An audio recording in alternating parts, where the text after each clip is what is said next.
17.11d sur l'année 1977, suite 3, pour voir la même prophétie donnée aussi par Paul sans le savoir. Voici un conseil. Pour voir l'image de la vidéo en grand format, veuillez zoomer ou toucher en bas de l'écran, mais à droite, le petit point en forme de croix, comme l'indique la flèche. Je répète ceci. Pour voir l'image de la vidéo en grand format, veuillez zoomer ou toucher en bas de l'écran, mais à droite, le petit point en forme de croix indiqué par la flèche. Bien sûr, tout dépend aussi de la marque du portable. Voici ce que dit Paul dans 1 Corinthiens 18. Ne nous livrons point à l'impudicité comme quelques-uns d'eux s'y livrèrent, de sorte qu'il en tomba 23 000 en un jour. Or, Moïse a dit ceci dans Nombre 25, 9. Il y eut 24 000 qui mourirent de la plaie. Moïse parle de 24 000, mais Paul parle de 23 000. Nous sommes ici devant un signe de contradiction prophétique que j'appelle aussi signe de faute prophétique.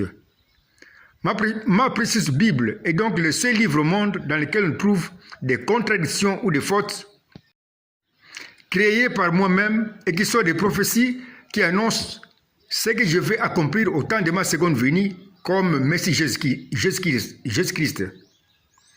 C'est pourquoi un jour je t'avais dit ceci, quand tu trouves une contradiction ou une faute dans ma précieuse Bible, tu peux même danser de joie.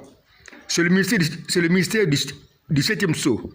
C'est le mystère qui va s'accomplir pendant le septième sceau, qui va s'ouvrir au troisième pôle, c'est-à-dire dans la troisième partie du ministère du précieux prophète Branham. Quand je vais ouvrir ma bouche pour faire entendre ma propre voix élevée, de grondement de cette tonnerre, par la voix très simple du précieux prophète Branham. C'est alors que je vais accomplir le mystère que j'ai caché sous forme de contradiction ou d'une faute. C'est pourquoi d'ailleurs je t'ai enseigné ceci, signe de contradiction prophétique, que j'appelle aussi signe de faute prophétique, signifie dans ma pensée, en tant que l'auteur qui a créé la Bible, avant même de créer un ange de ce monde, prophétie spéciale temps de la fin, c'est-à-dire spécial septième jour de l'Église, parce que je vais me reposer au septième jour dans mon épouse, ou encore prophétie spéciale seconde venue du Messie Jésus-Christ que je suis. Dans la vision naturelle, c'est-à-dire selon la façon de voir des hommes avec leurs yeux naturels, 24 000 et 23 000 sont deux nombres bien différents. Les hommes ont raison, je leur donne 10 points sur 10 sur leur façon de voir. Mais dans ma vision spirituelle, qui regarde toujours au signe d'une même chose qui appartient aux choses qui sont différentes, 24 000 et 23 000 concernent le même événement de l'impudicité commise à Baal-Père. Le même événement devient un signe de liaison ou le passeur signe de l'unité qui unit les deux nombres bien différents dans un mariage spirituel comme ci-après. Nous avons un chemin qui montre l'unité du nombre 24 000 et du nombre 23 000. Nous avons trouvé ainsi un chemin de prophétie. Nous avons trouvé un chemin qui montre l'unité de 24 000 et de 23 000. Nous avons trouvé un chemin qui porte des nombres. C'est donc un chemin de prophétie chiffré que nous devons calculer pour connaître ce que j'ai promis sous forme de contradiction qui va s'accomplir au temps de la fin pendant l'ouverture du septième sceau. C'est-à-dire quand j'ai commencé à faire entendre ma propre voix élevée, du grondement de cette tonnerre sous la forme de la voix très simple du précieux prophète de Branham. Comme cela a été promis dans Exode 15, 27, dans Exode 24, etc. Calculons la prophétie chiffrée en faisant l'unité de 24 000 et 23 000. Nous avons ceci, 24 000 plus 23 000. On peut laisser tomber une même chose comme les 3 zéros à droite. 24 000 plus 23 000. On barre les 3 zéros. On a barré les 3 zéros, on reste avec 24 plus 23. On peut aussi laisser tomber le même nombre 2 qui est à gauche. On a barré 2, on reste avec 4 plus 3 qui donne 7. Notre calcul s'arrête quand nous trouvons les nombres parfaits suivants. 3, 4, 5, 6, 7, 12. Voici la prophétie chiffrée trouvée qui est donnée par Paul par contradiction. 4 plus 3 égale 7, qui est exactement la prophétie sur l'année 1977, 7 plus 3 plus 4. Dans la prophétie chiffrée, le signe égalité, c'est et, c'est la conjonction et. C'est pourquoi 4 plus 3 égale 7. C'est dit, il y aura un message de jugement qui est représenté par 4, qui fera des reproches amers, mais qui va accorder la perfection qui est représentée par 3, au temps de la fin qui est représentée par 7. C'est la même prophétie sur l'année 1977 qui se lit 7 plus 3 plus 4. Au temps de la fin qui est représentée par 7, sera la perfection qui est représentée par 3 à partir des messages de jugement représentés par 4 qui fera des reproches amers. Comparons la même prophétie sur l'année 1977 donnée par Branham avec ce que présente Paul par contradiction sans le savoir. Pour Branham, nous avons 1963 et 1977 comme année de présentation des nombres parfaits. On fait le calcul, 1963 plus 1977, on laisse tomber ce qui est commun, 19. On reste avec 63 plus 77, qui nous donne 140, qui nous donne 100 plus 40. On laisse tomber ce qui est commun à droite, 0. On reste avec 10 plus 4, qui nous donne 7 plus 3 plus 4. On a trouvé la prophétie chiffrée 7 plus 3 plus 4. On va maintenant voir ce que Paul a dit par contradiction. 24 000 et 23 000 qui concernent le même événement. 24 000 plus 23 000, on laisse tomber ce qui est commun à droite, 3 0. On reste avec 24 plus 23. Nous avons alors 24 plus 23.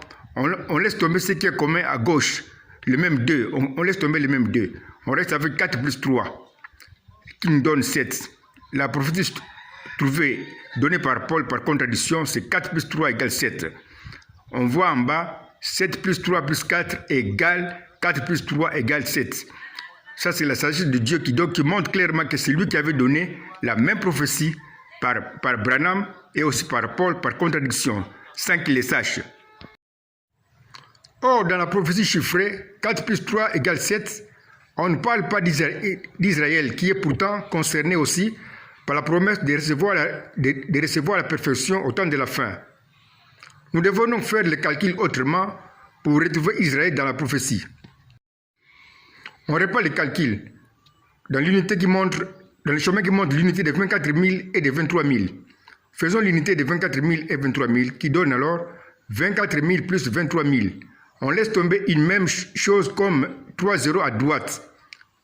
On laisse tomber les 3 zéros. On reste avec 24 plus 23. 24 plus 23 donne 47, qui donne 20 plus 20 plus 7. Or, 20 égale à 10 plus 10. Et 20 égale aussi à 8 plus 12.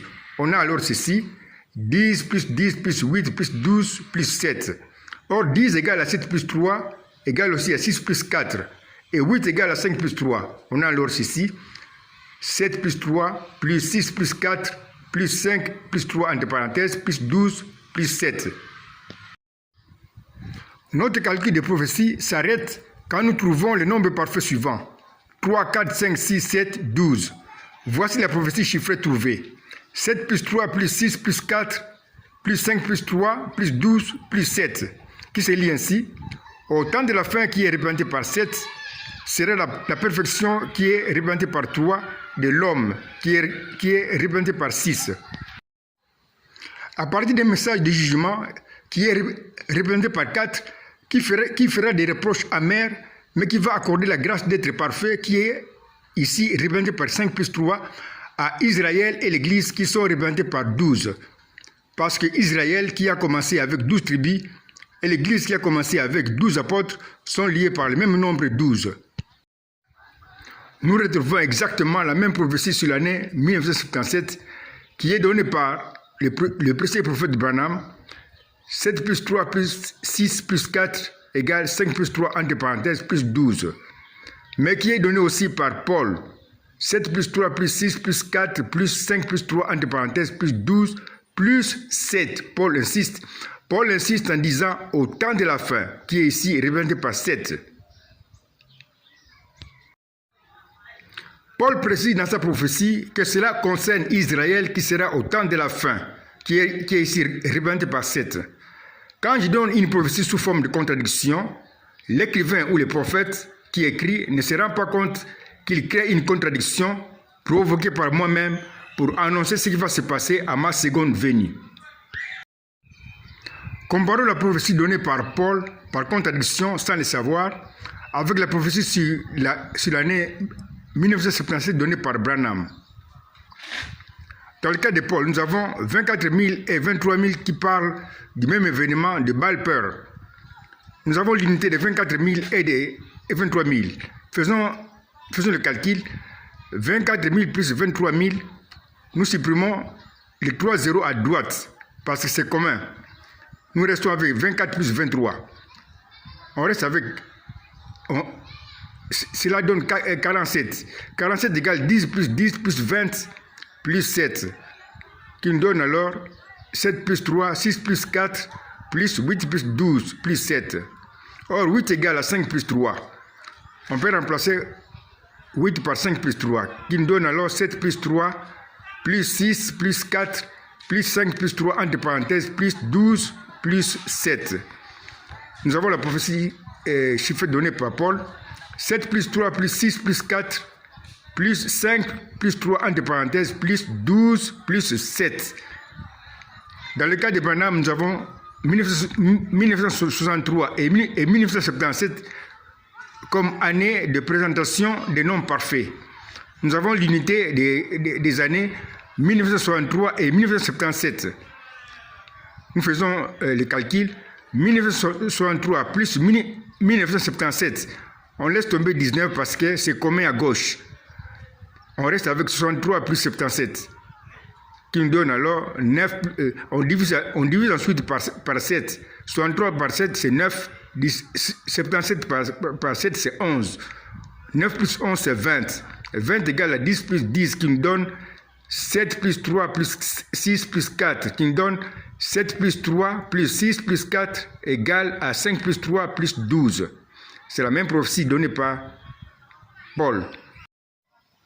À suivre dans la prochaine vidéo, 17.11e sur l'année 1977, conclusion.